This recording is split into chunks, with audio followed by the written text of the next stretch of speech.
Por que será que eles não responderam? Será que eu disse algo errado? Talvez estejam chateados comigo por algum motivo. Eu fiz aquela piada da outra vez? E se eles odiaram? Por que minhas costas estão doendo? Será que exagerei no treino?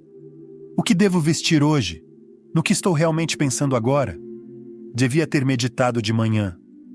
Não é surpresa que minha mente esteja tão agitada. Acho que muitos de nós caímos nesse hábito de pensar demais. E há muitas razões para isso acontecer. Mas neste vídeo, vou mostrar como lidar com esse excesso de pensamento com soluções práticas e eficazes. Fica até o final, porque isso pode mudar sua relação com seus próprios pensamentos.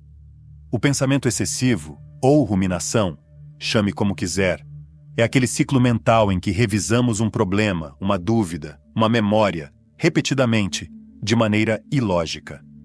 Muitas vezes tentamos racionalizar emoções intensas usando argumentos lógicos, mas isso só aprofunda ainda mais o labirinto mental. Quando você pensa demais, sua atenção se estreita, se prende completamente àquela situação ou à própria espiral de pensamentos. E a verdade é que nossa energia e nosso foco são recursos limitados. Pensar demais é, em muitos casos, uma tentativa de controlar o que está fora do nosso alcance. O cérebro acredita que se repetir todos os cenários possíveis, se antecipar cada desfecho, conseguirá se proteger da dor, da incerteza, da vergonha.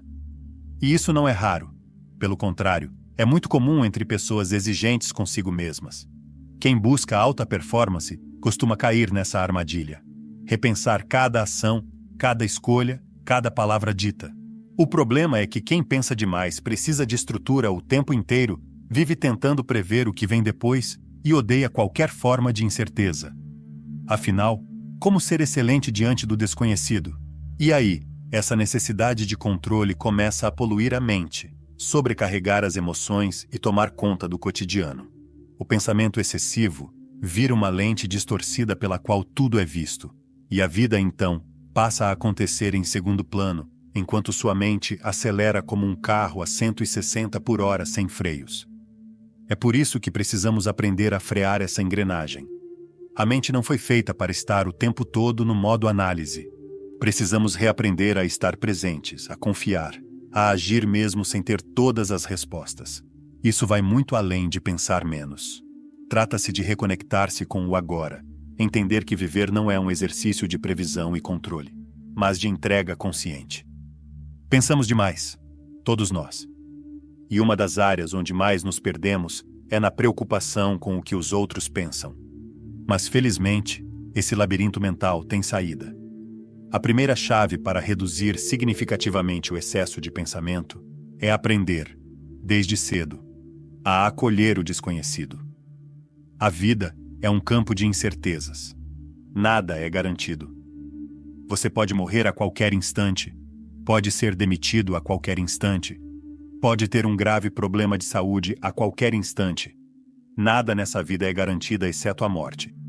Tudo pode mudar num instante. E por isso, precisamos parar de tratar o incerto como ameaça e começar a vê-lo de maneira diferente. Uma forma prática de fazer isso é diminuir a rigidez do seu dia. Abra espaço para o novo. Experimente o inesperado. Desafie-se com pequenas mudanças na rotina. Quando você começa a fazer coisas diferentes, ainda que desconfortáveis, vai se habituando ao imprevisível. E pouco a pouco, o desconhecido deixa de assustar e começa a inspirar. A próxima lição que eu te apresento é se desprender da obsessão por resultados. Isso não significa não querer vencer, mas sim estar espiritualmente desapegado do desfecho. É uma contradição, eu sei. Você quer que dê certo. Você tem um objetivo. Mas a chave está em aceitar, de coração, que talvez não aconteça, e mesmo assim, estar em paz com isso. Esse tipo de desapego protege você do sofrimento e do desgaste emocional. E, ironicamente, é quando você se desprende do resultado que ele começa a vir com mais leveza. E falando em leveza, ela só se constrói com a aceitação do fracasso. Errar é essencial. Fracassar é necessário. Basta olhar para trás e lembrar das vezes em que falhou, e mesmo assim, agradeceu por isso depois. A verdade é, o fracasso forja o caráter. E caráter é tudo. Em uma sociedade onde se evita a dor a qualquer custo, poucos desenvolvem profundidade porque não passam por provações reais. Quem evita o fracasso, evita o próprio crescimento. Mas quando você começa a ver o fracasso como parte do processo, sua evolução acelera. Você ganha força, resiliência e humildade. O fracasso freia o ego, molda o espírito e te mantém com os pés no chão. E mais, ele aumenta a sua gratidão pelo sucesso. Sem conhecer o oposto, o triunfo perde o sabor. O contraste dá valor à conquista. Outro ponto essencial é aprender a identificar seus gatilhos. Por exemplo, um pai que fica ansioso por se atrasar para o jogo do filho. Em teoria, é só um atraso. Mas para ele, isso toca diretamente em sua identidade. Ele se vê como um pai presente, impecável. Então, qualquer falha nesse papel o afeta profundamente. Isso é o ego agindo, é o senso de identidade sendo desafiado. Outro exemplo. Alguém que não consegue parar de pensar na prova importante que vai fazer. Às vezes, não é a prova em si, mas o que ela representa. A expectativa, o medo de fracassar, o desejo de se provar. O pensamento excessivo nasce quando o ego tenta controlar o desfecho de tudo que toca o nosso senso de valor. Por isso, a jornada para sair da prisão mental começa com um novo olhar. Amar o desconhecido, se desapegar dos resultados, abraçar os fracassos e compreender os gatilhos do ego. Quando você muda essa estrutura interna, o silêncio surge, a mente respira, a vida flui, ele não quer errar. E exatamente por isso, começa a pensar demais. Antes mesmo da prova começar, sua mente já está em conflito. Ele está preocupado, travado, tentando evitar o fracasso a qualquer custo. Mas o que realmente o paralisa não é a prova em si. É o medo de manchar a própria identidade de bom estudante.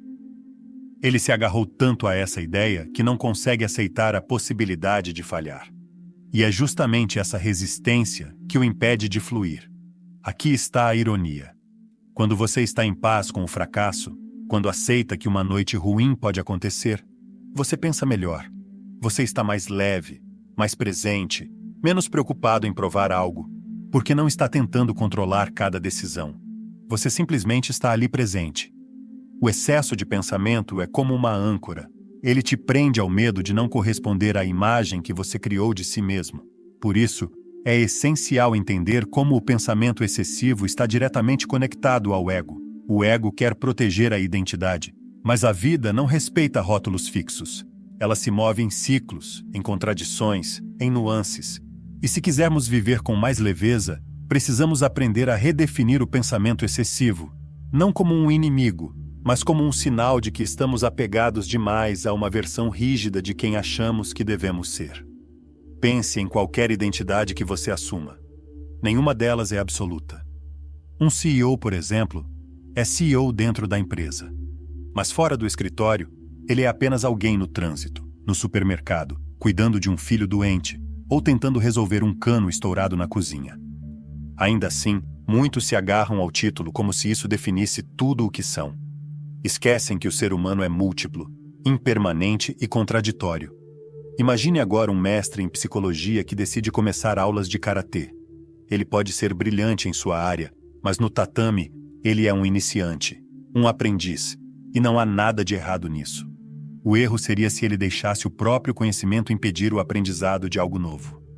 A verdade é que, muitas vezes, pensamos demais porque temos dificuldade em deixar essas identidades de lado. E quando a mente se apega a quem ela deveria ser, ela se fecha ao que está tentando nascer. É por isso que eu recomendo a prática da meditação do sentimento. Não, eu não a inventei. Tenho certeza de que muitos já a praticam, mesmo sem nomeá-la assim. Mas gosto desse termo porque ele expressa exatamente o que propõe. Não fugir dos pensamentos, mas senti-los.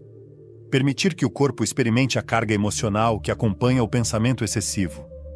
Porque é isso que o torna real. A emoção. É quando um pensamento vem carregado de medo, culpa ou ansiedade que ele se torna opressor. O corpo responde. O peito aperta, o estômago revira, a respiração encurta. Mas ao entrar em contato direto com essa emoção, algo muda. Você não está mais apenas pensando, você está sentindo, aceitando, testemunhando. E quando faz isso com presença, sem julgamento, a mente começa a desacelerar. A meditação, nesse sentido, não é apenas um exercício mental. É um convite à sinceridade emocional.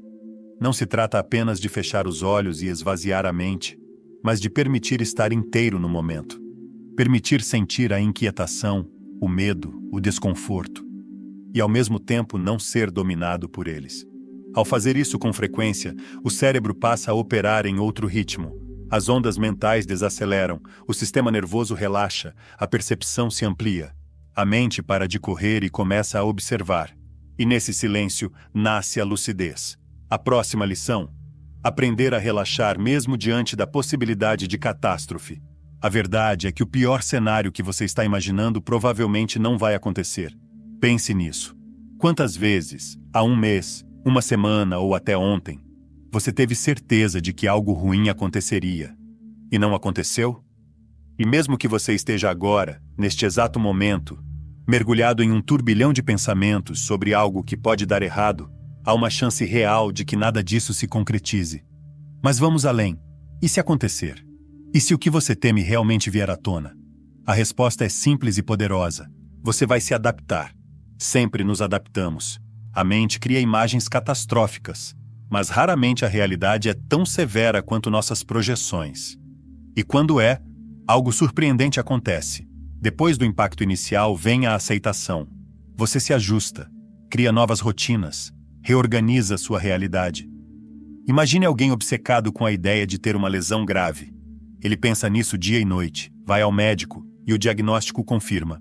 Há uma ruptura muscular. O pior aconteceu. E aí?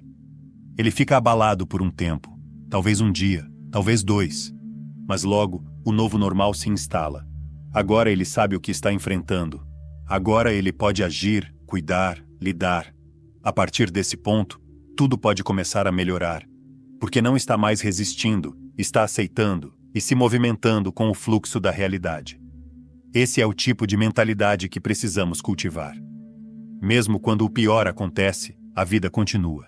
E você segue, porque tem dentro de si a capacidade de processar, de suportar, de se reinventar. Confiar nisso é essencial. É a base de uma fé que vai além da religião. É uma fé em si mesmo, em sua resiliência, em sua inteligência emocional. É uma confiança de que, aconteça o que acontecer, você encontrará um caminho. Se você é alguém com inclinações espirituais ou religiosas, talvez essa fé também se estenda a algo maior. A Deus, ao universo, ao fluxo da existência. Essa fé pode ser sua âncora quando tudo parece instável. Mas mesmo que você não creia em nada fora de si, saiba, você é suficiente.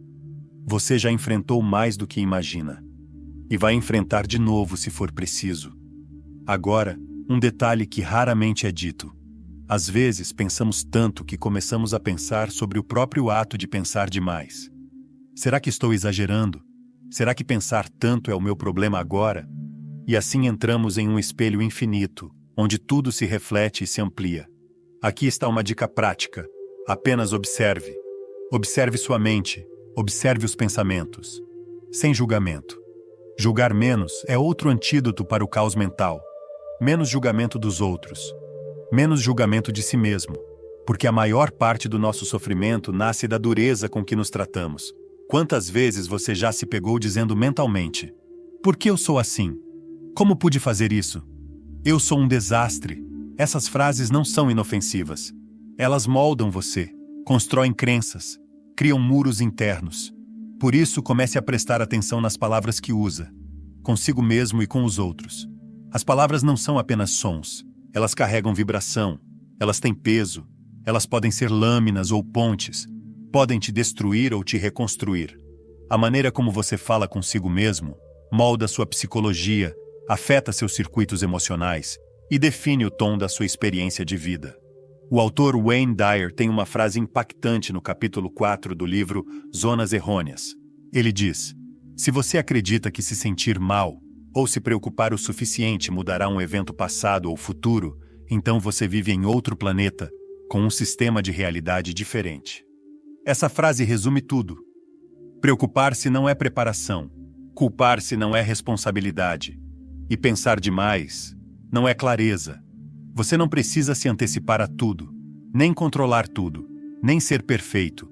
Tudo o que você precisa é presença, confiança e gentileza consigo mesmo. Se essa reflexão fez sentido para você, deixa seu like, se inscreve no canal e explora a playlist Expandindo a Consciência aqui do canal. Ela foi criada justamente para te ajudar a reencontrar o silêncio interior em meio ao barulho da mente. A jornada está só começando.